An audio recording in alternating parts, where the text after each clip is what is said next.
Yeah, you know about the sport of kings.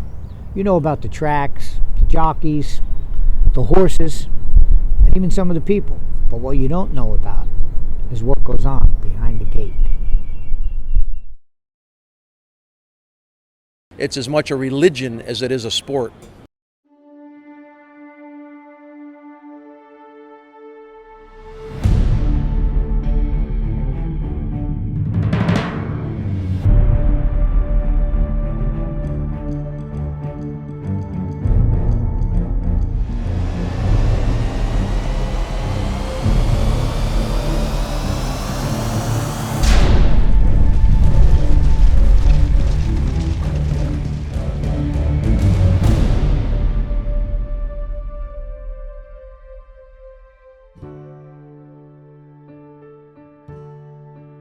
They're everything to me, and they've so much heart, they give you so much, and they ask so little in return.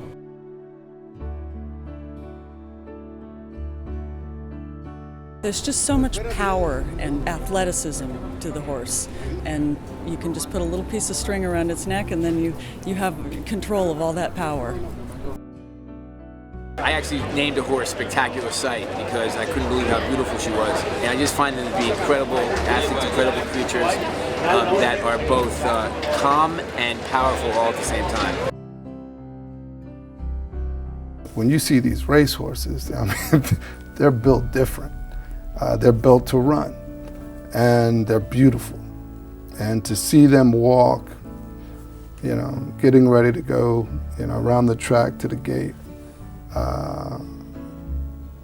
it's pretty amazing. It reminds me of getting ready to go out and play. And they have a sense, I believe they do have a sense of, yeah, today is the day. If men could live with the grace with which a horse runs, we'd all be kings. Unfortunately, every man is not a king, and no man can ever hope to live for just an hour with the passion, power, and heart of even the horse in last place, running his heart out in any number of races that take place around the globe. Her mother was good to be home, and her dad is good journey, and we raised her, and we still have her mother, and we have a full sister to her also. She's a very competitive filly that shows, we hope, a great degree of talent. We know she's got talent. How much she has, you know, time will let us know. Mark Giardino, racehorse owner, lover of the sport, and executive producer of Behind the Gate. Yeah, we bred her On this farm? on this farm. She's been We have her mommy. born and raised here. She's been here for 2 years, a little over 2 years. And she's in her last process of getting ready to leave her first and only home to this point to go down to the racetrack. She's been broken. They do that in a round pen, get them used to having a saddle on them and tacking them up. And Getting used to being handled. Getting used to be handled, and then they start to get on them. Once they get through that process, they bring them out here to the track. First at the track, they get kind of a little new to all the surroundings, and they look around and don't really gallop straight and get into it, and then they start turning the screws a little bit to them and start to get them a little bit more focused. If she galloped with other horses, she wouldn't want to let them in front of her. If she jogged with other horses, she didn't want them to do something that looked like she could do it better. She gave us the impression that she was going to be athletic and very competitive. That's the thing, you never know. I mean, if a horse is going to have it, and she showed it very early that she was going to try hard. You're on your way to Kentucky. How does that happen? It's, well, you know, it's proof that it can happen to anybody. And that's the great thing about this game. We always talk about you're only one horse away from getting back onto the big stage. How'd this one work out for you, Doug? What's the history of this one? This one was bought by Paul Redham, and my brother Dennis was an advisor to Paul last year in Florida at the OBS sale. Paid $35,000 for him, which is relatively inexpensive. When did you know you had a runner? You know, we always train good, but you never know till you run them, because so many of them will handle the mornings good, but once you add the paddock and the post parade and the gate, they come unglued. A lot of horses don't handle that stage. And so when we won first time out, the way he handled himself, we knew right away he was special. There they go. The history of the horse and man are the same. They've never been apart. Horse racing has existed since the domestication of the horse in the mid-5th century in Central Asia. Thoroughbred horse racing became recognized as a professional sport in Great Britain in the early 18th century. In 1750, top breeders, owners, and supporters met and formed the Jockey Club.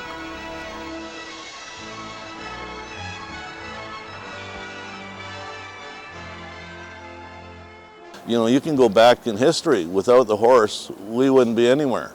You know, the horses from the Comanches to the Comancheros, whatever, the horse was the key element. You needed that horse to win the battle. The whole thing started 250 years ago with 3 stallions. The Daryle, the Turk, and the Godolphin, and those 3 stallions were sent to the Queen of England as a gift, and those 3 stallions bred her coach horses, and every thoroughbred alive today goes back to one of those 3 stallions. In America, thoroughbred racing grew out of interest and patronage of British settlers. The first American racetrack was built in Long Island in 1665. Within 30 years, there were over 300 tracks in operation throughout the states. Horse racing flourished and expanded until the 1900s. Prohibition and anti-gambling initiatives were seen as solutions to many social issues. As a result, horse racing suffered. Horse racing has seen glorious highs and incredible lows. Horses of great reputation and athletic ability have led to some of the most exciting sporting events in our history. Joe Hernandez called the 1937 running, when along came the horse who put the stamp of approval on this race for all time, Seabiscuit. Mr. Bones is left ahead and Grand Manitou. Seabiscuit is on the inside. When that horse turns for home, and it's your horse, and he's right there, and you think he's going to win, the rush that comes over you is so huge. In the beginning, I used to really, when Pesci ran, I mean, you too, I mean, our hearts started pounding. I can only imagine what it would be like to have a horse running in the Kentucky Derby. God, you'd have to take a Valium or something. If most of us saw ourselves while that was happening, they couldn't believe how childlike and how idiotic we might act during that moment.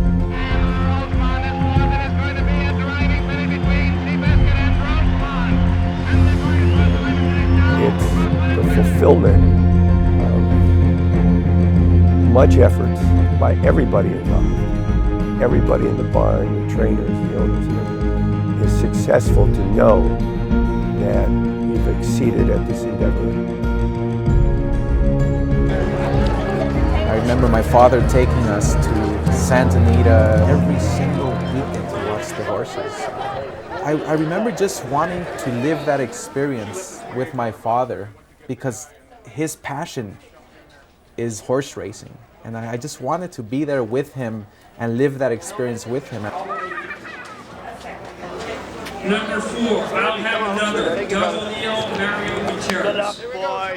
It's funny, every year it seems like the horses that come from California do very well as a head east, and Bodie Meister's no different. Secret Circle ran a huge second as well, so those are 2 strong horses. And but you got a strong. But we got to all have another. He's super strong. Good luck. O'Neill's overrated. I agree with you, Tim, but it's not you say it out loud. It's not really. It's our big day in racing. A horse that wins the Santa Anita Derby will be one of the probably favorites for the Kentucky Derby. Yeah. So this is our big stepping stone in Santa Anita.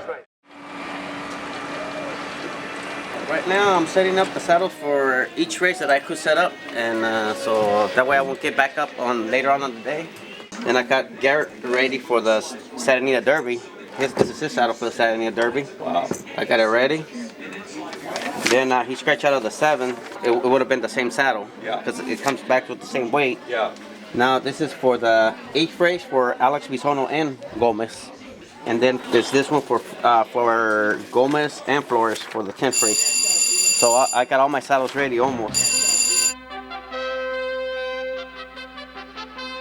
The riders get ready for each race in the jockey's room, where they change to the appropriate silks and make sure their weight plus equipment coincides with what their horses have been assigned. I took off 4 pounds that morning, and I guess I took off a little too much, although it paid off. Sure did.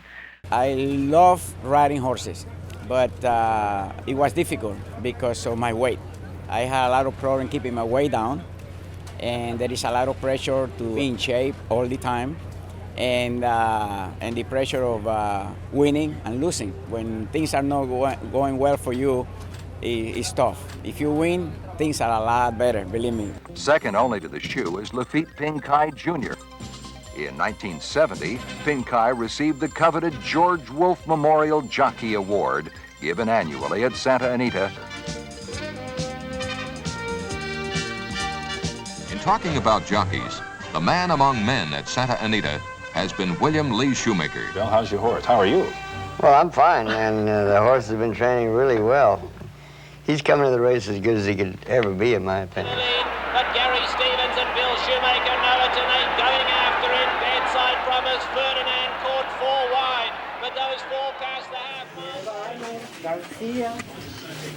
We pray for the safety of the riders every day. We read something from the Bible, and then the preacher is going to say it in Spanish. Riding, saddling, or doing any activity that we're doing here today at Santa Anita Racetrack. So let's pray and ask God to bless us, to keep the animals safe, and to keep the horses safe. And I pushed that horse out of the way quick. I pushed everybody out, man. I'm gonna get clear because, man, I should have won last time, remember? I ride a bunch today. 9.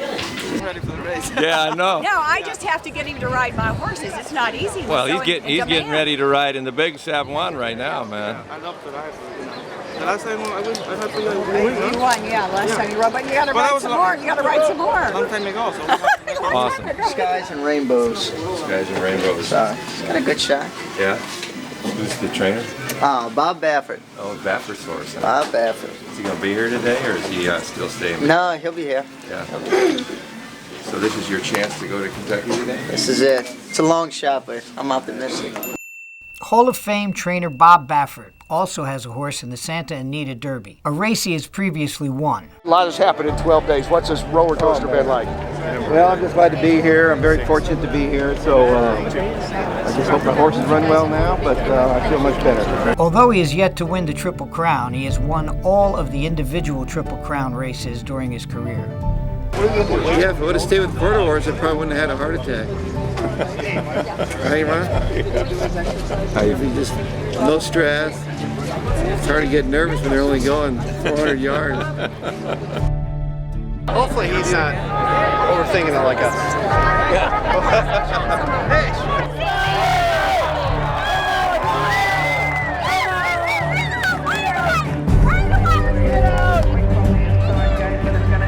I'll have another Santa Anita Derby. I mean, to dream about that happening, if you own a horse, it puts you on a path to go to the Triple Crown races if you have a horse that does that. And certainly a lofty goal to have.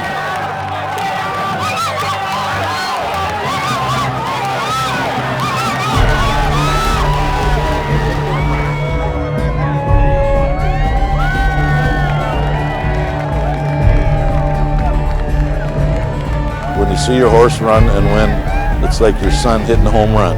You know, it's just, you can't explain the excitement you get out of that.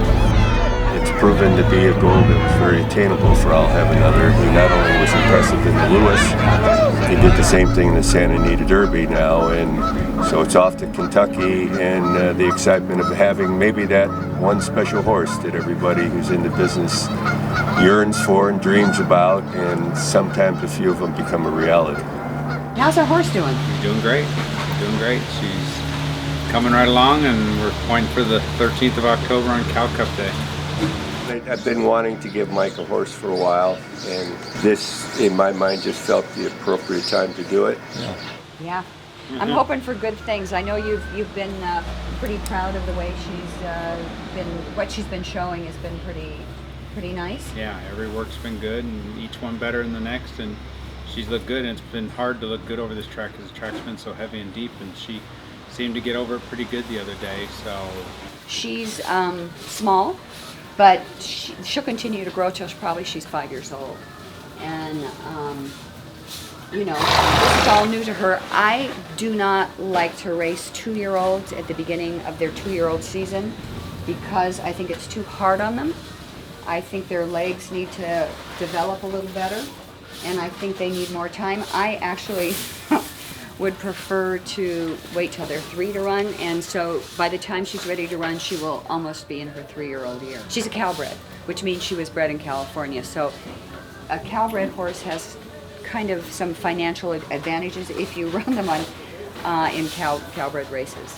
And you work her in company usually, right? Yes, yeah. And how is she? Does she show a competitive side? Oh yeah, absolutely. She's been the aggressive one of every work. Every time we've worked her, she seems to want to get it done and can hold her own with everything we put her up against. See if we can win a couple races today. Well, here's hoping. Yeah. We'll meet in the winner's circle. Exactly. We're gonna Thanks, be trying. Mike.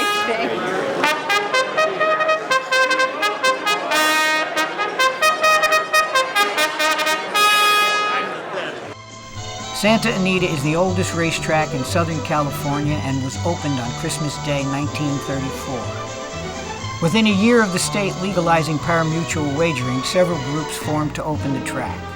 Santa Anita, with its lovely paddock gardens, is indeed a park. And the infield, a splash of color against a dazzling mountain backdrop, is a great attraction for the casual racegoer. Welcome to Santa Anita. Have a great day and good luck, and I'm looking forward to seeing you in the winter circle. Thanks, Phyllis. And this is my daughter, Megan. Megan, pleased to meet you. It's really exciting coming to the track and growing up, kind of coming here, and just, I mean, it's changed, but, you know, in a good way. Good luck today. Thank you. There are a number of people who work behind the scenes prepping every aspect of every race. You'll never meet them. You'll never see them, but without them, there would be no race. On race day, the runners are walked from the stable area to the receiving barn, where they are checked by a veterinarian and horse identifier. Horse identifier? We look at the horses one time before they ever run, or the first time they're entered, and then we'll inspect them every day before they race. Young horses, first time that they run at the track, before they can run, have to be tattooed. And it's right. The tattoo, when a horse is tattooed, is right under here. That identifies the horse forever. I'm sorry. I'm so sorry. I'm one of the clockers, and when the horses are going to work, the trainers come here and report the horse's name and the distance to me. And then they come back and ask for time. Strong and C's gets 101 and 2. 101 and 2? Thanks. Okay. Thank you. All right. And Debbie is in charge of the turf club. She makes all the reservations. When you call in to get a table, you're talking to Debbie right here. Yes. And she's been doing this for how long, Debbie? I've been here 17 years, but I've been in this job for about 6 years. Fantastic. I know. Wow. What is the front runner? It's one of the restaurants up at Clubhouse, Yeah. up on the 5th floor. And what's your official title again, Amy? Racing office manager and horse trades liaison. And what does that entail? All day. All day, make sure everyone here is happy. Yeah? Everyone.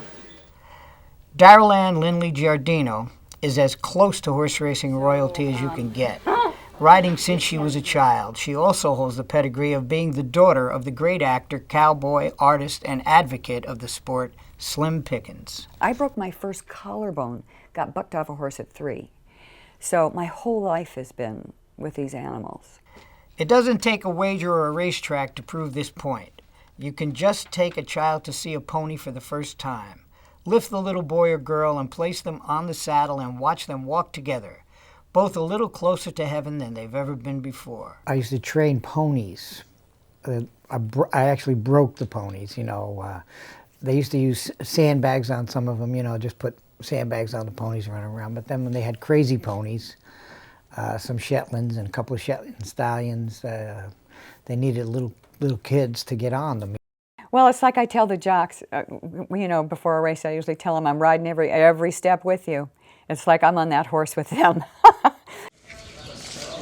The relationship that the jockey has with the horse. There's a communication there. We might speak different languages, but there's no doubt that there's some bond that exists between a jockey and a horse, a trainer and a horse, an owner and a horse. I think that team is very important to the success of the horse as well. I mean, they're a team. They're one. They should be one. So what happens? Don't you think? I do. I would say probably 40% of the horses I race I've never sat on. See, and that amazes me. You guys can do that. Some horses were just easier to adapt to than others.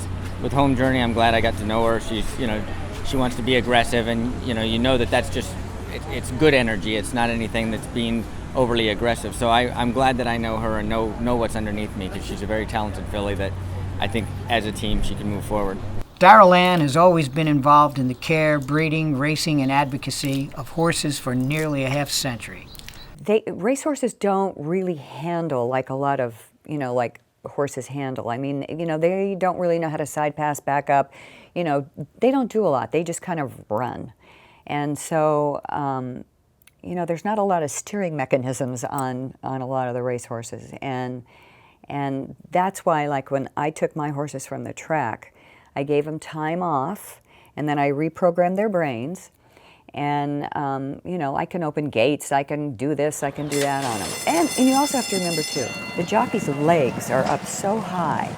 And when I'm, like, on my horses, my legs are down lower, so that means I'm better able to control them and move them around with my legs.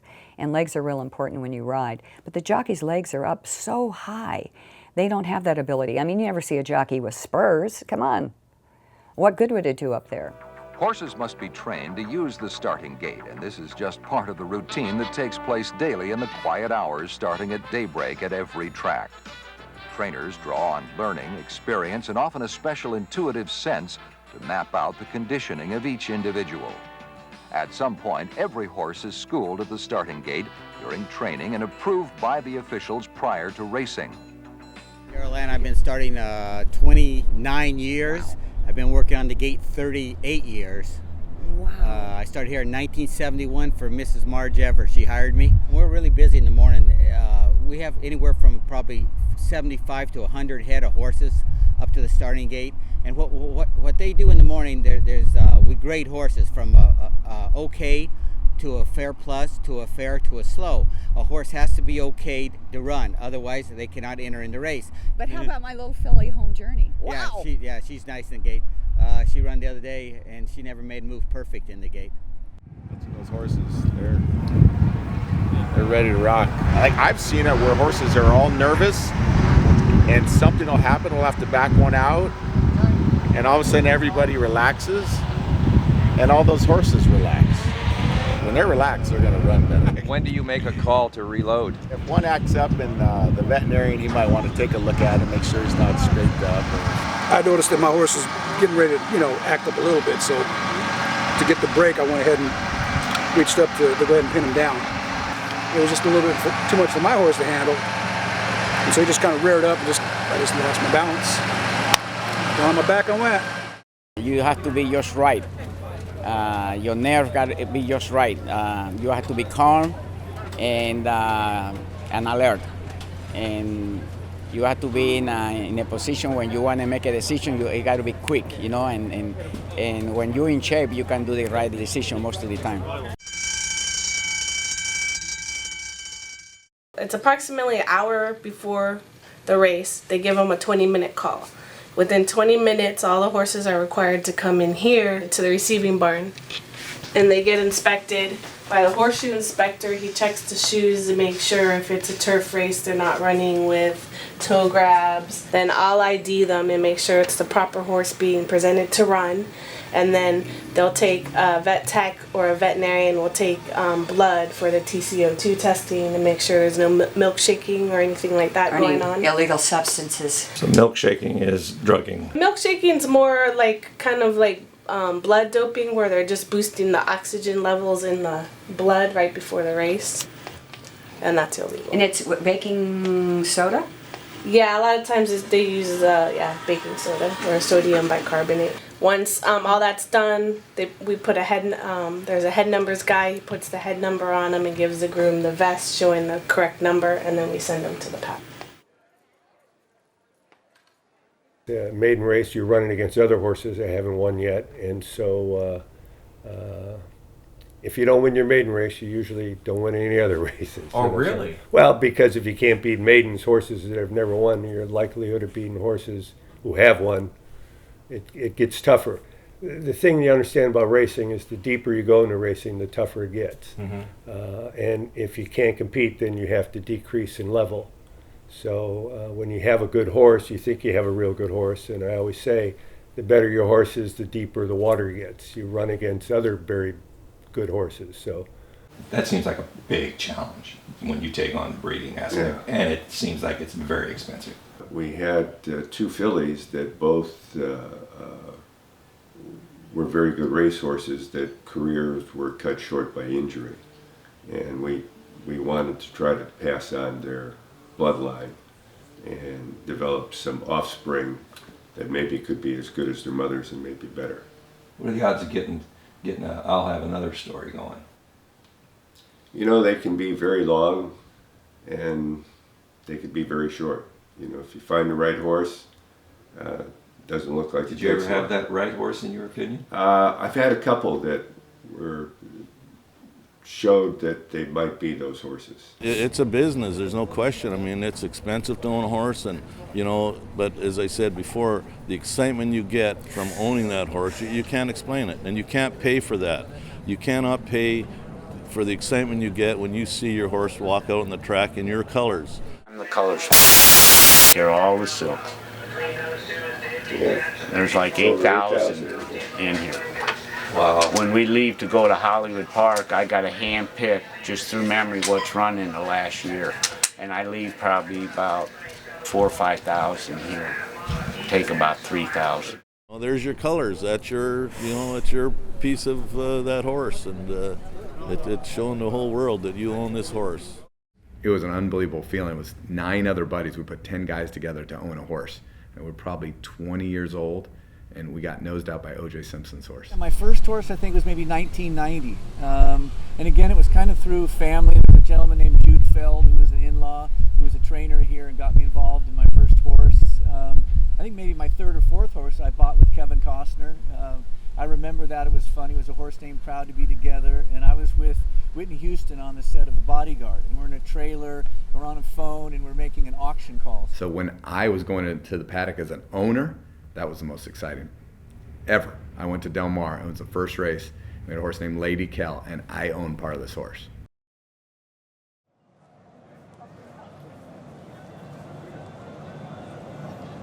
What normally would be an uneventful race was made all the more exciting when a fan in the paddock spooked Home Journey and the horse reacted wildly, knocking a couple of women to the ground in the process.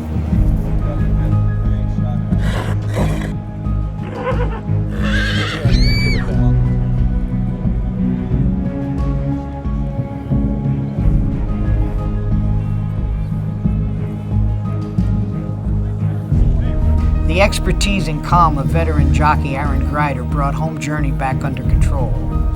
Usually a horse burning this kind of energy before a race is an indication that the horse will have nothing left for the competition ahead. When you are on that racetrack, it's deadly serious business out there. It is. And there's $1 million horses out there, and you better know what you're doing, or you're in trouble. I thought, oh no, she's used all her energy up. It's not good. She's not going to be able to do well in this race. And I think Mark kind of thought the same thing. All of a sudden she started to rear and buck a little just to play a little, but she started to come towards me, and I don't know if it was the color of my dress. A little frisky, and she showed me that she might hop a little bit, but when I was getting up on her, I'm halfway there, she started to lunge, and at that point you can either bail or you can try and hang with them, and there's I don't know if I'm such a good cowboy, but I sure don't like falling, so I hung in well. Hung with her. Yeah, she was good, and she bucked a few times, but once she did, she settled down and just said, okay, what am I supposed to do, and let's get out of here and be professional. The horse, one of the most magnificent animals that God ever created. If you doubt it, go down to your nearest track and put $10 down on any horse. Then listen for the beat of your own heart as it matches the thunder brought down to the earth as their hooves find the ground. You'll feel a shortness of breath as the race begins, and if that race is close and you have a chance at turning your $10 bill into a 20, trust me, you'll pray, you'll scream, you'll cheer, and most of all, you'll want to see your horse, your new best friend, cross that finish line first. And whoa! On the far side, Home Journey is away quickly out. Well, with Sophie's Secret, those two lead them. On the far side, Home Journey is away quickly out. Tuck over here. Oh my God! You got 2 lengths in the front. Come on, good girl.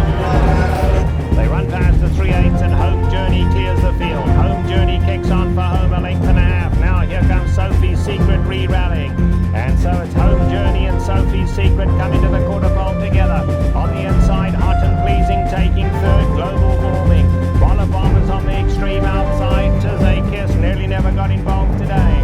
They come to the top of the lane. Home Journey on the inside being taken on now by Sophie's Secret. Sophie's Secret going on gamely on the outside. Home Journey full of hot battles on now. And Home Journey is keeping Sophie's Secret at bay. And Home Journey going to go all the way.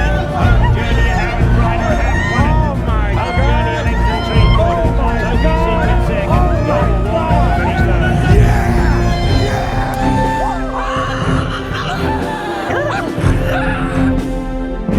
You won't care if it's by a nose, head, or 10 lengths. You're going to want to be right and see your choice standing dead center in that winner's circle. Proud, happy, and triumphant. You're going to want to win. Quite a bit of money was made on Home Journey that day, at odds of over 25 to 1. The horse had become a magician and turned $2 bets into nearly $60 wins. Long-term owners are guys who are just tough because it's a tough game. I mean, if you're an owner and you're a good owner, you don't armchair quarterback after the race. You just take your punches and you keep going. You just got to have that staying power. Good owners, like, you know, not the guys who come in for 6 months, buy a horse, lose, they're out, or the guy who buys a horse, wins, and the next horse loses, he's out. It's the guys who have the staying power. You got to have staying power.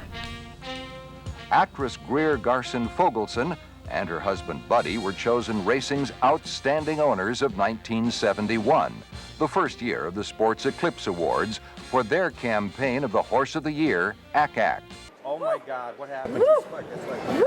Well, I'm still recovering. Our filly won, first-time starter. I've never had a first-time starter win ever, as long as I've been in the horse business racing. I have to tell you, it's the highest high you could ever be on in your whole life. After she used so much energy, I thought, well, she can't win this race. And then when I saw her, and it's like, holy cow, she's got so much speed. The one thing you can't buy at a sale or by looks is what somebody has in their chest. She's a racehorse. She acted like a racehorse. She performed like a racehorse.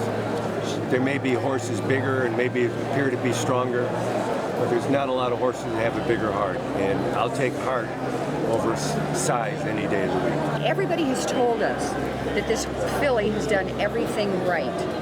But you know, sometimes it's kind of hard to believe because you don't see her do everything right. But I guess they were right. She does do everything right.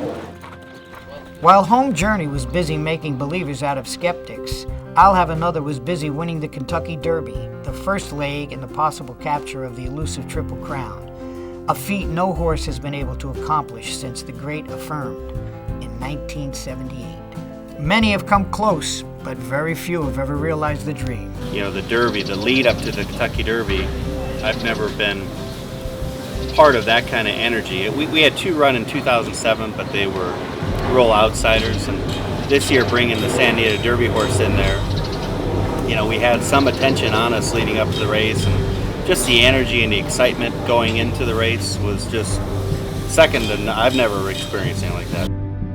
Horses are athletes. Yeah, they have to be in good shape to win.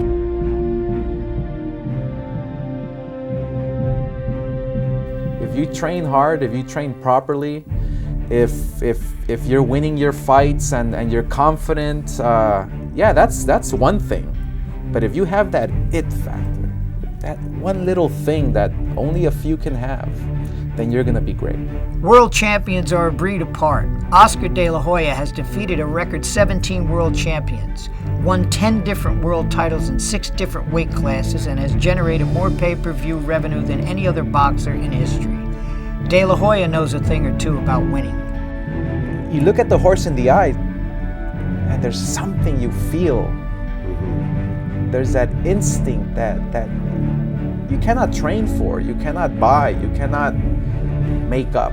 It's just there. It's a feeling that you get. And only from a special horse. Only from a special horse.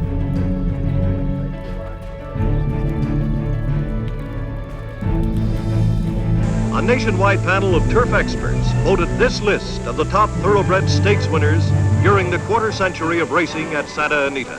Seabiscuit, who climaxed his famous comeback by winning the 1940 Big Cap. I keep harping back to Secretariat and horses like Zenyatta. I mean, they're so special. You know, it's like a Gretzky or a Lemieux in hockey. What's Secretariat? It's one of the top 50 athletes of all time. So to me, they are unbelievable athletes. They jog every day. I've been on them before, and the power and the explosiveness is amazing. It truly is. Paul Duca is a former Major League All-Star baseball player. He has owned thoroughbred racehorses and is currently a TVG racing analyst. They love to do what they're doing, and you can see a horse's demeanor change as soon as you put the bridle on. It would be like me putting on my cleats. Their game face does go on, and it's pretty amazing to watch. They're just phenomenal athletes, and I mean, to go through the stress and strain of training that they do, and to be able to run 1.25 miles, 1.5 miles, whatever, it takes a special animal. 4-time Pro Bowl selection and 2-time Super Bowl champion Dwight Hicks talks about what it takes to be a winning athlete and how he sees the jockey and horse relationship. It basically comes down to the will to compete. And with the better athletes that go above and beyond, number one, you have to be blessed with great talent. Then you have to have the discipline to train. And with the training and the discipline and all that, I think it takes all of that to have a champion. But then the stars have to fall in the right place too, because there's other guys, trying to compete and want to beat you just as bad as you want to beat them. I was an exercise physiologist. I trained a number of world-class athletes in different sports. And they said, if you can make us run faster, why don't we get a horse, see what you can do with a horse. You can train human athletes a lot harder than you can a horse. A horse, you pretty much have to baby him. You have to be gentle and get the most out of him by being kind to him. Human athletes, you can just drill them to death and they'll give you their best. They're high potent animals that have a lot of energy. They have fragile, bodies that you have to take care of, and they're taken care of like every other athlete there is. Racehorses rank up there with the greatest athletes on the planet. Just like Michael Jordan, Joe Namath, or Muhammad Ali, these animals are trained, cared for, and given every opportunity for success. Human being can go to so many other ways to develop his body. Horses have to do it with their legs. Everything is about their legs. And if you were to design a horse in a think tank, you probably wouldn't design them the way they're built. You got an 1,100 to 1,200 pound animal who's on 4 legs that are smaller than ours, with very little muscle to them, mostly tendons, ligaments, and bone, with feet that are not directly below their legs, that have to take a lot of shock and pounding when they're running. And they can run at 40 to 45 miles per hour. So it takes a lot of effort to get them into the physical position for them to be competitive against their peers at a high level. These are athletes, and they are taking care of it like they are. They get their legs rubbed down, whether it's with ointments, with mud wraps, or whatever it might be. They get their ankles wrapped and just for support, like Michael Jordan always did when he was playing basketball. Our stars get treatment they cannot believe. I mean, the treatment these horses get, and I think they think like these trainers send them out, they're tough on them. I mean, these trainers are the biggest animal-loving freaks that I've ever met. in the economy we live in now, I think a lot of people don't realize that some of these horses live better than probably 30 to 40% of America. And that's a harsh truth. But if you went to some of the farms in Kentucky and some of the farms where these horses are, you could eat off the floors. Anybody that's high society, you might call them, and they've got good horses, they pay big money for the horses. And so you have to be careful, and not just for that, but just being a horseman, you take precautionary methods, to make horses last. In 1982, John Henry, at age 7, would try that route. Assigned 130 pounds, the most weight ever carried to victory in a big cap, John Henry was readied by trainer McAnally for his attempt to become the first horse in history to win the handicap twice. Ron McAnally is one of the greatest and most respected trainers in the history of the sport. Known best as the trainer of the great John Henry, McAnally has over 2,500 wins as a trainer and shows no signs of stopping now. Well, of course, John Henry was a horse that I trained. He was one of, my favorite horse. Three of them across the track with 3/8 of a mile to go. It's the one on the outside, High Council at the rails. No matter what their point of view, experts, spectators, trainers, and owners all agree on one thing. The racehorse is perhaps the greatest natural-born athlete on the planet. Gaining ground. They turn for home. On the outside, here comes John Henry. John Henry on the outside, between horses Perot. It's the 1/3 at the rail, and down the stretch they come. On the rail, it's Perot. John Henry on the outside. Those two are going to battle the wire. John Henry on the outside, Perot at the rail. Noses apart.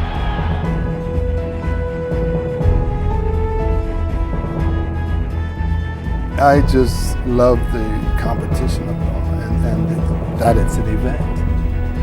And watch these beautiful, powerful animals compete. If you compare the records of some of the most successful horses in history to the greatest athletes in any sport, the horses usually come out on top. In order for any modern-day athlete to match these records, you would have to look to boxing, mixed martial arts, or tennis to find athletes who get close to success in their fields to equal that of the best horses. What's the most exciting part for you? Winning. The horses are number one because those, without them, we're done. The gamblers are the ones who support the game. And without the gamblers, this game's over.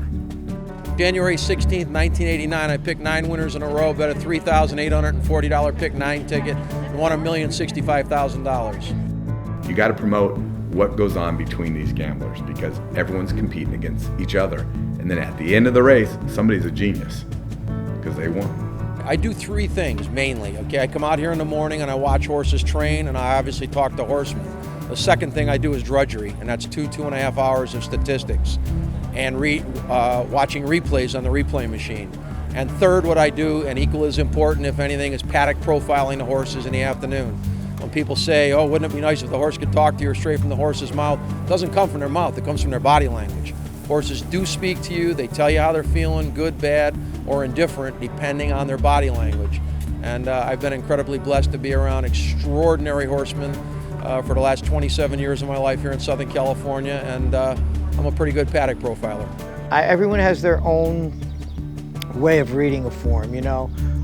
You can go by breeding, you can go by trainers, you can go by jockeys, and there's the people that just like to pick a number, and then there's a million girls we know that pick the color of the horse.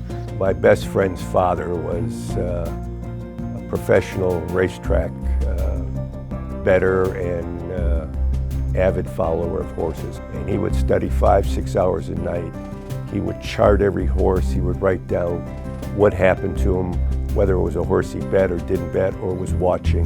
He would have extensive notes, and I was infatuated with how I began to root for certain horses that I saw over and over again. It's almost like inside they became my horse. Whenever I introduce people to thoroughbreds, once they get bit by the bug, they don't go back. It's a very special thing, but it's hard to actually explain. It's hard for me to just stand here and explain it to me. You got to come out and check it out for yourself. It's like nothing else. It's just just captivates you. It's a disease. Once you get involved, there's no turning back. Going to the local store in the neighborhood and picking up the racing form, paying 25 cents, and he would give me an extra nickel to buy a candy. I mean, those are the best moments of my life. You can pick who you root for and who you're betting on. So it's really a thinking man's or woman's game. There's no greater value on your gambling dollar than a horse race. If you're willing to keep your hands out of your pockets and wait for the right opportunities, there is nothing anywhere in Vegas or sports or poker or any other form of gambling that even comes close to the opportunities that horse racing presents you with. Only 4 other races had ever had purses as large, and none lasted. Skeptics predicted the same for the big cap, especially since the country was in the midst of the Great Depression. But many big stables sent their horses, even delaying retirement of some. The big cap was launched with a full field of 20 starters. To me, it's like a science, and there's a little bit of competitiveness, you know, reading the form, taking a look at the horses. You know, I'm a competitive person, and it's just the way it is. That's the thrill of it for me. It's not always for the rich. I hit the long shot on the marathon race. I almost retired last week, I'm sorry to say. I just missed that Mega Millions by 6 numbers. It was very, very close. I could feel it. Yeah, it's definitely a social event. We've met a lot of people along the way, and it's, you know, meet new friends, and, you know, owners and trainers has been a blessing too. So yeah. I think this is one of those kind of races where I think anybody can win. It's not, there are no givens here. We've got to work hard, and my experience has been the harder you work, the luckier you get. It's never true. Every day you find something new in this business. Give me one. Let me do it just once, even on the gallops, so you feel sorry for poor little Bullet Train. But it's that kind of affinity you have with horses and with those who train them, those who own them. It's a great activity that brings people together. You talk about it and you reminisce and you think what might be in the future, and you have your hopes and your dreams when you buy a horse. And a lot of money can often be spent, often a little money, so what? But to the person who buys it for a few $1,000s, nevertheless it means a lot to them. These animals give their lives for our pleasure. It came directly at my finger. It looked like a carrot, apparently. Did you tell Mark you're sorry for biting him? We know he's got good teeth. Yeah, you like them oats, huh? Want some more of them oats? Yeah.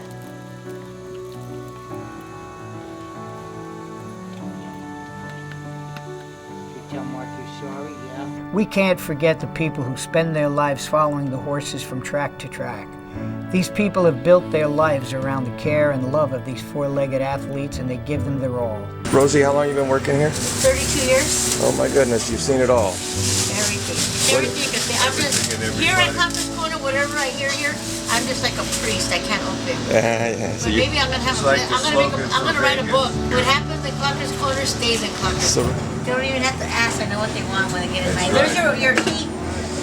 a Hall of Fame in here, huh? John Henry up there. Right here is Bob Baffert. I came here the first time in 1947 as a player, and I stopped working since 1972. Everybody loves me. I love them too. Oh, we love you, yeah. Everybody does love you. Everybody loves me. They say, why? Because I care for people. Frank and Mary are sisters. And brothers. Sisters and brothers, yes. Wow. What's it like being a family team out here? I like it. And then you have the tours during the racing. That's right, the tours. So you see more children. It's infectious, I think. It rubs off on you because you see, you know, their enthusiasm, and it makes you appreciate, you know, that you're here and you're actually, you know, around these animals. It's neat when you see people come in, even if they're not gamblers, you know, the people that are here to see the animal, and they appreciate, you know, just the beauty of the animal, the strength of the animal. But every now and then you have someone that just doesn't understand that, you know, there's a reason that this is blocked off from the public. We try to make sure all four legs are showing and then the horse is looking at us so we can see the head marking and the leg markings. And then if something's wrong and we need to apply for a correction, then we'll have to take more photographs and rewrite the markings. A lot of times the markings are up for interpretation. on how someone looks at one star, another person might describe it a little different. And Kim is a steward. She's the policeman. Yes, I am. She's the policeman, One and of the she's three. very strict. Yes, one of 3. And Daryle Ann knows how strict I I do. I've seen her. I've gone in. And she understands and why. I understand. Yes, I do. It's all about safety, and it's all about not only the safety of the man, but the horse also. The horse too. And we have to enforce the rules and regulations. Yes, you and do. safety is a big part of it. Yes, and if there's a discrepancy or dispute over who won the race, whatever. Who infraction who, if there's an inquiry called, if there's a jockey's objection, owner or trainer objection, then we review it and make a decision. Is this a 24/7 operation for you? Oh yeah. You know, because anything can happen in the middle of the night. You know, I have a guy. You get a call. I have a guy at the barn all night. You know, when we're home, in case the horse gets sick or something like that. One mistake can make it be a life to a horse. And then you're back out here. You know, the horse can get colic or something in the middle of the night, and you want to be on top of it. Yeah. You know, because an hour can make a difference. Tranquilo, no se oye ruido de nada. Y pregunta que si usted vive aquí. Sí, nos tienen cuarto. Yeah, he has a bedroom here. Sí, nos tiene cuarto aquí el patrón. What's it like during the middle of the night here? ¿Cómo es la noche? En medio de a la medianoche o a la 1 de la mañana, ¿cómo es aquí? Muy tranquilo, no se oye ruido de nada. It's very it's very serene, yeah, there's no noise or Los anything. caballos tienen que estar tranquilos. Within the horse racing world, the precautions that most people don't have any sense or have any knowledge of are pretty immense on these horses. I always try to do what's right for the horse. The horse comes first, you know, and without the horse, you know, run them in the wrong spot, run them in the wrong time, it's not going to do me any good, it's not going to do the horse any good, it's not going to do the owner any good. This is phenylbutazone. The runners for tomorrow will be getting boot shots. And what does this do for the horse? It's an anti-inflammatory, just like human athletes run on Advil, ibuprofen. It's an anti-inflammatory. Sometimes certain trainers seem to jive better with certain characteristics in a horse. We breed these horses, they love running, they race, we take as good as care as we can. These horses are very well taken care of. They get the best of everything, the best feed, the best care. They're very well taken care of.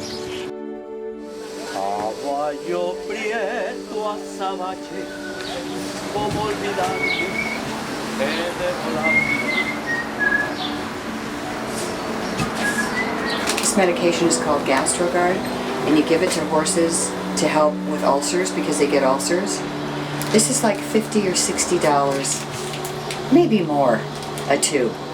And a lot of these racehorses get it because they get ulcers just like people.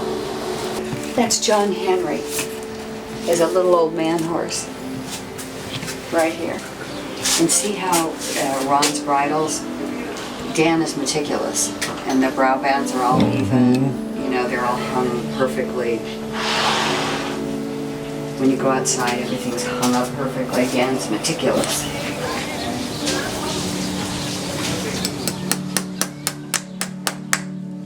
Trainers take quite a lot of care to bring them along to make sure that they can get the talent out of them without injuries prior to racing, which in itself is the hardest spot. Once you get them racing, they're pretty much in condition and it's more of a maintenance program, but getting there is stretching those limits each time to get them farther along and closer to the reality of becoming race ready and developing their ability to its fullest. Trainer have to sometime get to know the horse, get to know what the horse really wants, get to know when he wants to big work, when he doesn't want to big work. Yeah, Home Journey's doing great. You know, there was a very nice horse that she was working with, and she just wanted to make sure she stayed in front of her, which shows me that she's got great skills, but she's also got great heart, and that's what wins races. Nice. Great, didn't you? Yeah, wow, really impressed. Good girl. That was nice. While Home Journey was preparing for her second race, I'll Have Another was busy winning the Preakness, the second leg of the Triple Crown. A firm came back to Santa Anita for the 1978-79 season after winning the Santa Anita Derby and Triple Crown and being acclaimed 1978 Horse of the Year. A firm won the Triple Crown. I said, oh, okay, next year we have another one. We came within a neck of winning the Triple Crown, won the Kentucky Derby in a hard-fought battle, won the Preakness in a hard-fought battle, and looked like he was going to win the Belmont easily, and he got nailed with about 2 strides left to go. But a year later, we came back and won the world's richest race in the Dubai World Cup, was $4 million, and that horse trusted me, and I trusted him, and he would give me everything that he had, and he knew that I was given everything I had to encourage him to be there. Affirmed was put through his paces by Laz Barrera, who later in the year would collect his 4th consecutive Eclipse Trophy as Trainer of the Year. Santa Anita Derby, Kentucky Derby, Preakness. Did the pressure amp up from the Derby to the Preakness? You know, the excitement amped up. You know, after winning the Santa Anita Derby, I didn't think it got any better than that. It was like, I was ready to retire. Thank God it didn't retire, because I was ready to do that. And then the Kentucky Derby winning that, and then winning the Preakness. Are you kidding me? How's it getting any better than this? And you know, it's all about the horse. So as long as the horse continues to do well. The first day I laid eyes on him, I knew it's a Derby winner. The odds to accomplish the feat of a Triple Crown are probably 1,000,000 to 1, if not more. What I asked. To be able to get a horse to do what you've gotten this horse to do up to now, it becomes so much more difficult with each race, and the development of the horse and the horse's personal development is just built along at such a great, perfect pace. Yeah, he's peaking. How do you do that, Doug? Well, you know, I think we're extremely blessed. Well, first of all, he's a brilliant horse, but secondly, Paul Redham chose to run him into Bob Lewis off a 5-month layoff. You and I wouldn't have done that, you know, and that's something that he wanted to see. He kept saying to me, you keep telling me how good this horse is training, why not put him into Bob Lewis and just kind of get a gauge where we're at? And I said, all right, makes sense. And we did it, and he won impressively, and by doing that, we gained some more graded earnings.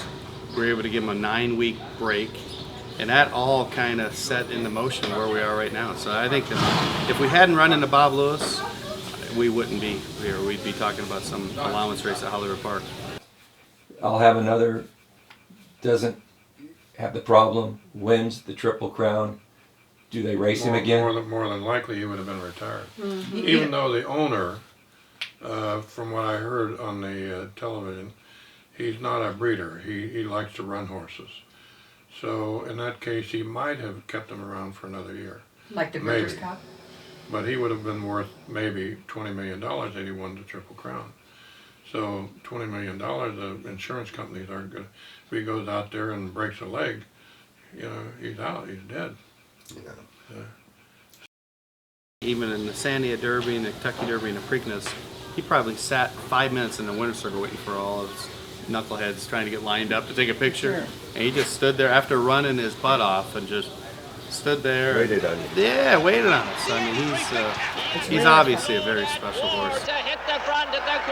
The single-day attendance record at Santa Anita, which had stood since 1947, was broken when 85,527 fans came for the handicap in 1985.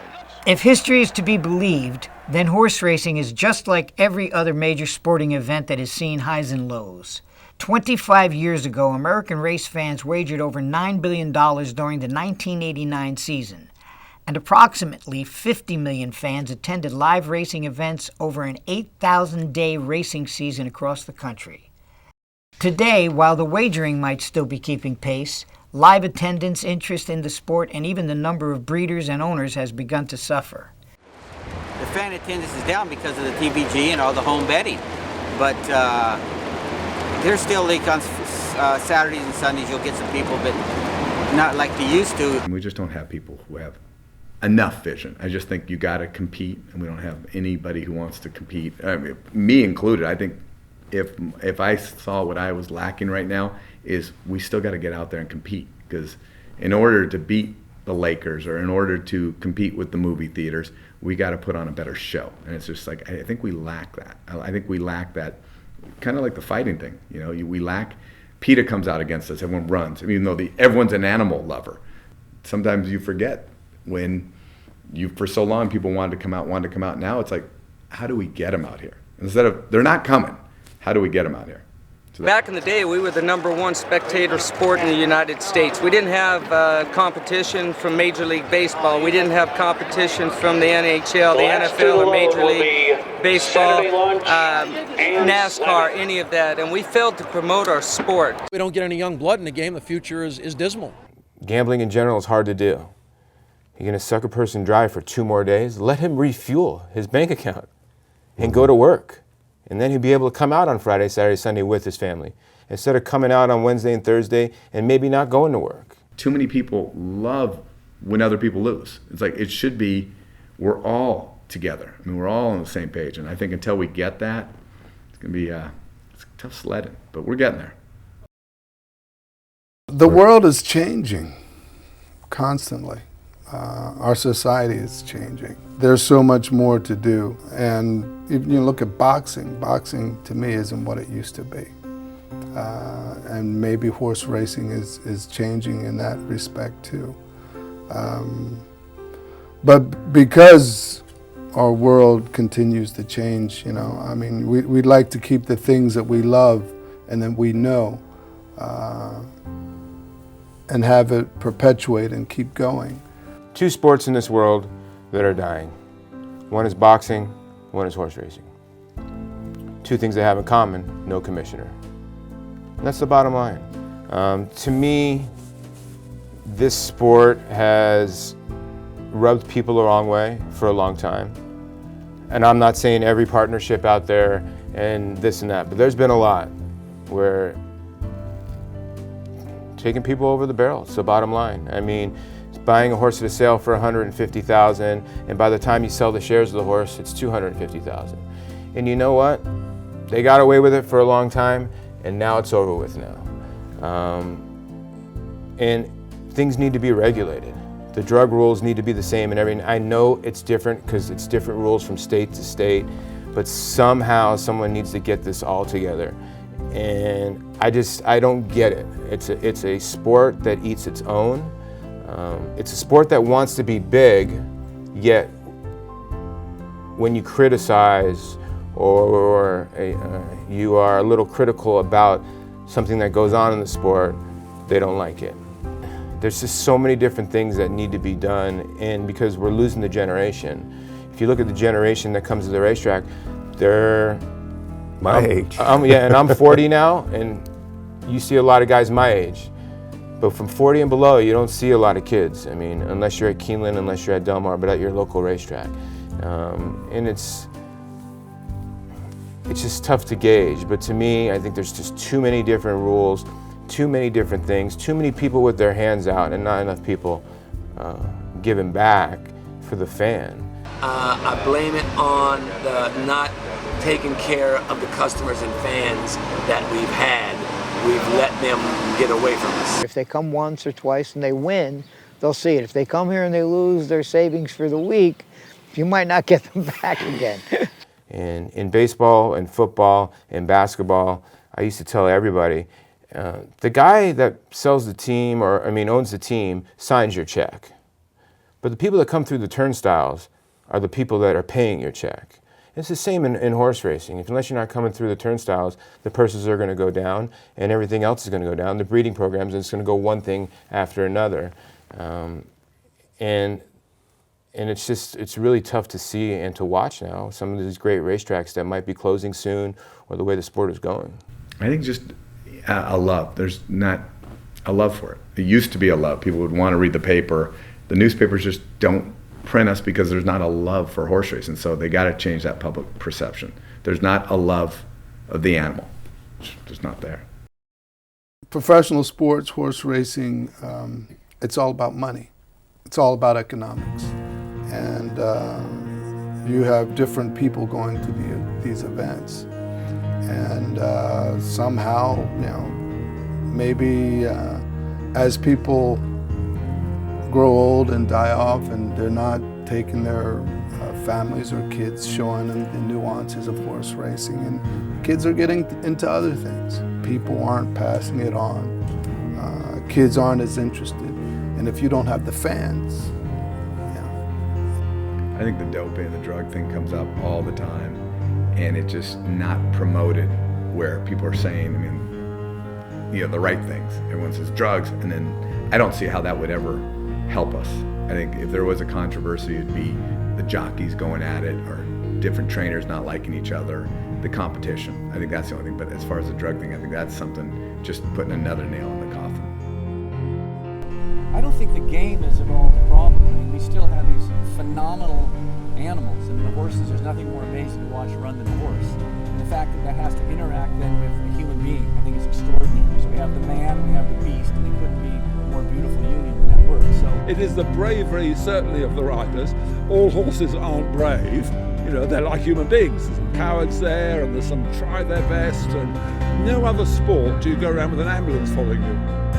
In racing, you go out there, you're 35, 40 miles an hour, and you could end up in hospital. This is not a sport for the faint of heart. There are a million things that can go wrong with a horse or with the business of racing. So, to be a part of it, you have to love not just the horses, but the business as well. What goes through your mind when your horse goes down like it did last week? It's just basically, you're on the floor saying, whatever's gonna happen is gonna happen. Let it happen now, fast. And did you do a complete roll? And I was trying to pull the horse away from the exit, but it happened so fast.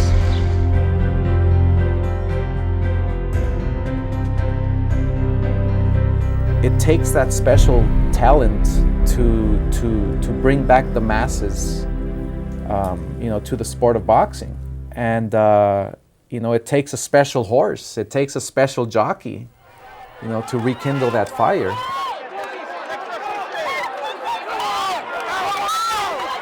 That's the one huge challenge, of course, of the Triple Crown is you got 3 taxiing races on 3 different type of dirt surfaces, 3 different states, and then you could see why guys want to go there every year, want to try to be part of the Triple Crown series every year, because it's so much excitement. And there's nothing better that comes along with winning than winning with friends and family, and then thank you guys for being there through all the highs and lows. We're all rooting really hard for We you. are, absolutely. You're very deserving of this opportunity. And you'll be able to hear We're us. glad that you have it. Thank you. And Yes, you'll be able to hear us all the way to New York. Better. As O'Neill preps for the Triple Crown, trouble is brewing for him and his horse. Amid controversy and speculation, O'Neill and his partners pull I'll Have Another from the Belmont Stakes, ending his chances for the Triple Crown. The reason for the scratch was noted as tendon injury, but other issues came up. And then at that case, it could even break down to the point where está bien, gracias. Got to be such a shock for this horse to be, so primed and ready to run, and now it's a letdown. pretty bittersweet. Yeah. Getting that close, and what you can't stop appreciating. A horse wins the Kentucky Derby, then he wins the Preakness, And he won the Santa then the Ana big Derby, letdown. too. And how do you deal with all those emotions? I know. Well, it is a letdown, but you got the reward that you had that special horse, and you traveled a lot farther than most people ever get an opportunity to, and they didn't beat him. Yeah, they didn't beat him. They didn't beat him. Caught early enough, if it's just a tendon injury, they can, with time off, that can heal. It has a very poor blood supply, so it takes a long time to heal, but there is a good potential that it will heal up and be fine. As you get into more of the suspensory ligament issues, they can be definitely somewhat life-threatening. In what degree did Hell Have Another's? It was actually quite, 1 to 10. from what I'm told, it's quite mild. I haven't seen the horse, but from what I'm told, it was on the milder side. But it was still, the horse would probably not compete at the top level of racing anymore. When it does heal, they come back at a lower level. Usually, yes. Yeah. There's very few that will do better after that injury. Well, so. I think it showed a lot that they scratched the horse. Because they probably could have. Of course, I don't know if we were gotten by the vets. Yeah, potentially not. Potentially not. But it was definitely the soundest move for the welfare of the horse. Yeah. And it would have affected the performance in that particular race? Most likely, yes. It would have. Yes, no most way likely. of knowing that for sure. Yeah, there's no way to be sure, but if you likelihood is yes. The likelihood is yes. Okay. I mean, I was disappointed, but I didn't want to see the horse get hurt. Well, He will always have we a feel home that with we us feel that way somewhere. about all of our horses. Yeah. Her family, you know. I'll have another, the super horse with the super story that started Santa Anita Derby, Kentucky Derby, Preakness. Every day, something can happen physically to an animal to impair their ability to move forward and or even remain at the level that they're at. We, come out with a thing going, oh, Doug O'Neill's suspended, he's cheating. It's like, it's so dumb. But nobody wants to say, guys, what are you doing? This is the dumbest move. In baseball, a manager never gets fired before the World Series. Football, there's never a coach getting fired before the Super Bowl. Golf, Tiger Woods, he's the most fined golfer there is. Nobody knows that. They fine in-house. NASCAR. But instead, horse racing decides to come out and make a negative statement. It's terrible. NYRA, New York Racing Association, has been under a lot of different audits, and there's been a lot of stuff going on there. So now the state has basically been running the place over there, and it'd be like the DMV coming here and running Hollywood Park. It'd be a challenge. Unfortunately, I think every conversation or every interview with Doug was, so how do you feel about your suspension? And he's like, well, what do you mean how I feel? I was found innocent. How do I feel? I feel terrible. So, and I feel bad because I think the CHRB thought they were doing something right, but they just did a huge, huge fumble. The people that were wanting to take it negative were all people that didn't know me, didn't know Paul, didn't know the horse, didn't know our barn. This isn't a tragedy, and that's what we kept saying. It's like, it's not a tragedy. It's a bummer. It's terrible. Yeah. But is it a tragedy? No. I mean, 9/11 was a tragedy. These issues tarnished the season but could not diminish the greatness of the horse, his record, or the excitement he generated for the fans and racing as a whole.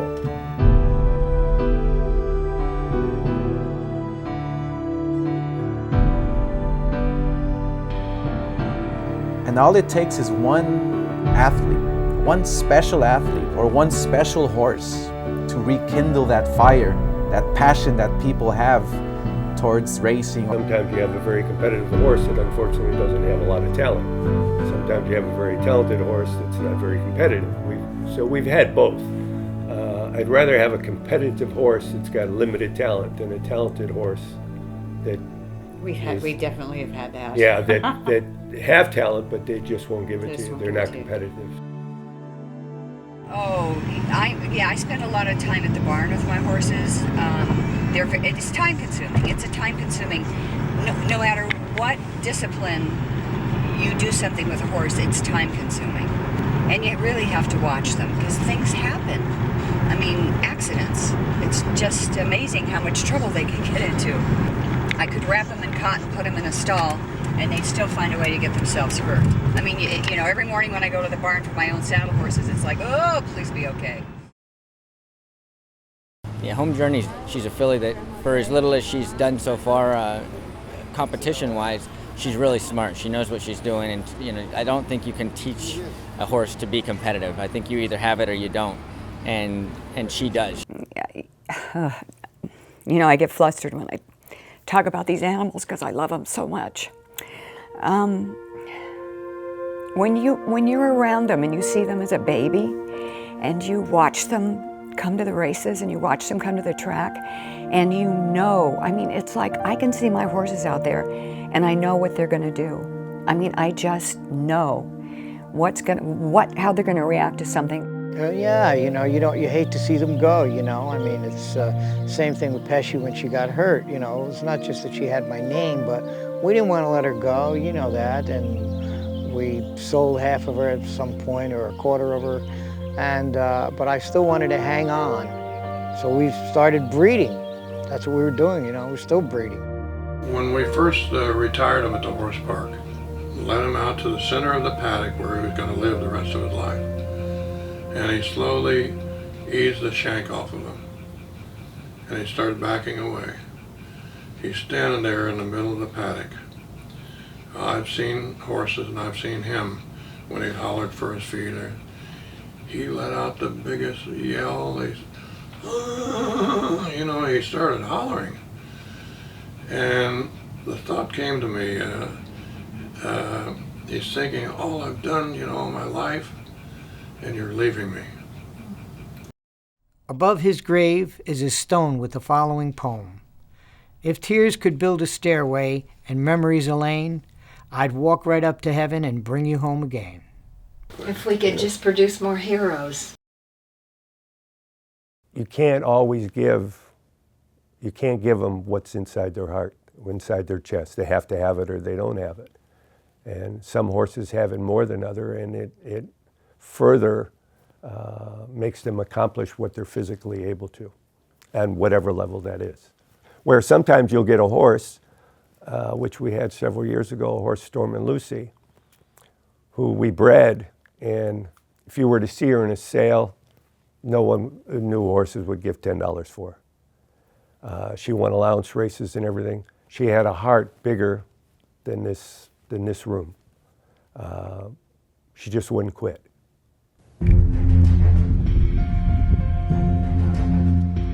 Yeah, Home Journey's doing great. She won first time out, and then she's really settled good. They gave her a little bit of time and didn't rush her back into her morning workouts right away, just to ease her mind and let her relax and enjoy the victory. And she's doing great. She's full of energy. You get on her, she's very playful, and it's nothing that she's doing that's wrong. It's just that she's got so much energy, she's dying for you to let her go. So sometimes it's a little interesting on your way to the track. Today, Home Journey will race to see if she has what it takes or if the first time out was just a fluke. The horse has had some incredible workouts, and it's time to put her speed to the test.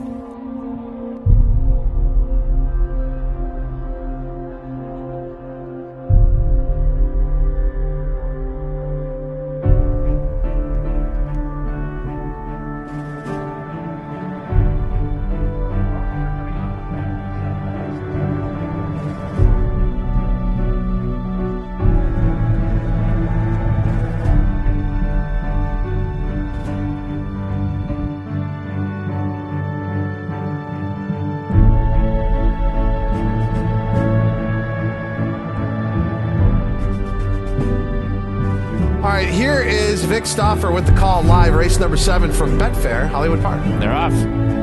Warren Sugarbuzz made a mess of the break. Home Journey broke very well, goes to the front from Tribal Gal and Oh Happy Gray. At the rail goes Awesome Annie, then Ah Golly Molly and Wink and Wish, followed by A Kiss for a Rose and Sacred Delight, and Warren Sugarbuzz at the back of the pack. Home Journey up the backstretch. It's a 2-length advantage. Now more than that to the half-mile pole. Home Journey fast and leads by 3. Tribal Gal is second, 3/4 of a length from Awesome Annie, who moves through at the rail. Oh Happy Gray has 5 lengths to make up, and so does Wink and Wish. Then it's another 3.5 back to Ah Golly Molly and A Kiss for a Rose. Sacred Delight has 10 lengths to make up, and 10 lengths last. Warren's Sugarbuzz. Home Journey has been in charge since they sprung it. Home Journey to the quarter pole. Now just a length in front. Home Journey goes to that quarter-mile marker and again opens up 2. Home Journey just took a brief breather, but now opens up a big lead, and Home Journey is pouring it on at the top of the stretch. Suddenly 6 or 7 lengths in front. Awesome Annie, A Kiss for a Rose to the outside, Wink and Wish, Sacred Delight, and Ah Golly Molly all battling for second. There's no doubt who's going to win. It's Home Journey and Aaron Greider, and they have run up the score. Home Journey, yes. Home Journey won by, 9.5. How good is Home Journey? That's a rhetorical question. Obviously very, very good. 2 for 2 now in her career, and by daylight over the synthetic, eventually off at 5-2. It is 8-1-3-9. Wow, two times she's run, 2 wins, wire to wire both times. Unbelievable. When I saw her run the second time, it was like, you almost can't believe your eyes because she just ran so fast. There's something about when you raise a horse, a homebred horse, you've got the mare, you've been with them since they've been born. I mean, all horses are special, but I don't know, there's a special tie to them when you've raised them and you've watched them grow, and then you see them win. And I wish I had the words. I don't. to tell you what the feeling is, but it's the highest high that I've ever been on in my whole life. It's a little bit more special in some ways, and I'll tell you why. One is because we bred her, so she's definitely like our own child. We've seen her from the day she was born up through now, and I've been very excited about her since she was a yearling. She really showed a big race today. Did she worry you when she took that breath before she rebroke as they turned for home? Nah, I wasn't too worried. She had pretty much sewed up the race by the time they hit the turn. The 7 was under a ride and Aaron still had horse. So it's been a heck of a week, and I couldn't be happier with the way things have gone. And no matter what the agenda holds in store for us, we got a lot to look forward to. Last year when Turbulent Descent was a favorite and had a tough trip, did you think that was sort of your chance? and it maybe passed you by and you had to wait the full year? It's funny how things come full circle. Yeah, you never know how this game will treat you. Just keep your head down, you keep working, you keep digging, and that's what I've done. Was it true that you were up at 2:30 the day after Breeders' Cup back to the barn? Unfortunately, it is true. You know, once that race is done, it's off to the next ones. We got to get the next horses ready. It's a tough game. You always got to be ready.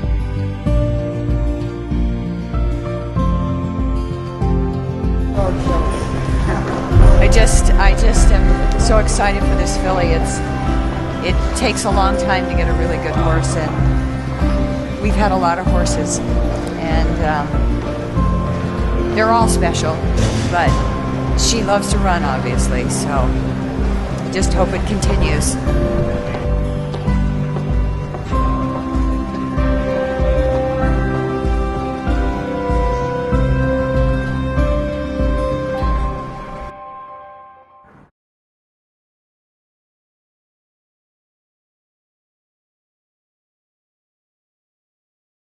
There's a lot of legends, stories, and untruths out there.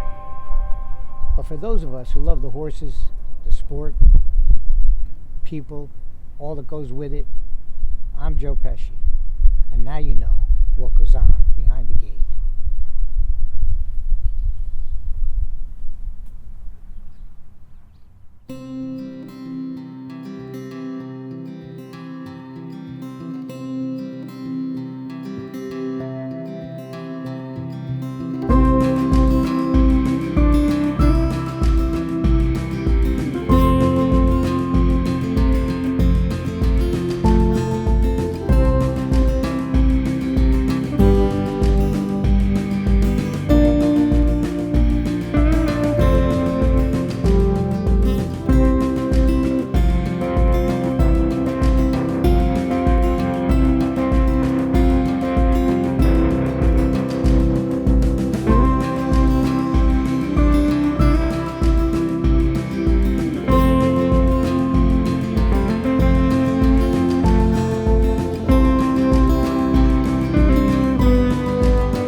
Primarily to get the horse. And I want people to see how much the people behind the gate care for their horses. I want people to see that. I want people to know that it's a passion for them, and it's not just a 9-to-5 job. It's an all-encompassing job for these people. Well, I want people to realize that this industry is American. And it's now bigger in other countries than it is here. And we know how it grew here, we knew the importance of it, and how it affected such a large percentage of our population. And I think we need to get back to this because these horses are what our life's about.